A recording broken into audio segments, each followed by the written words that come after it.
अभिनेत्री अक्षया देवधर आणि अभिनेता हार्दिक जोशी यांनी तुझ्यात जीव रंगला या लोकप्रिय मालिकेतून प्रेक्षकांच्या मनात स्थान मिळवले। राणादा आणि अंजली या भूमिकांमधून त्यांनी प्रेक्षकांची मने जिंकली होती।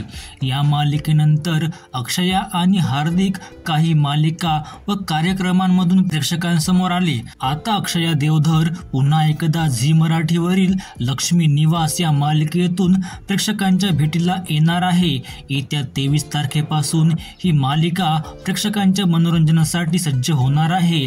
लक्ष्मी निवास या मालिकेच्या निमित्ताने अक्षयाने दिलेल्या एका मुलाखतीत तिने भविष्यात ही आनंदाची बातमी नक्की देऊ ही इच्छा व्यक्त केली। ही बातमी जाणून घेण्याआधी चॅनलला नक्की सबस्क्राइब करा, कारण तुम्हाला इथे मिळतात मराठी मालिका विश्वातील नवनवीन अपडेट सर्वात आधी। ही आनंदाची बातमी म्हणजे स्वतःचं घर। अक्षयाने भविष्यात स्वतःचं घर घेण्याची इच्छा व्यक्त केली आहे।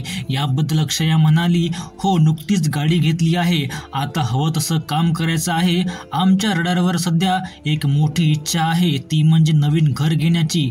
लक्ष्मी निवास मधील नवीन घराचं स्वप्न जसं आहे अगदी तसंच आम्हालाही आमचं स्वप्नातील घर बनवायचं आहे। हार्दिक माझ्यासाठी आणि मी हार्दिकसाठी फक्त घराचं स्वप्न पाहत आहोत।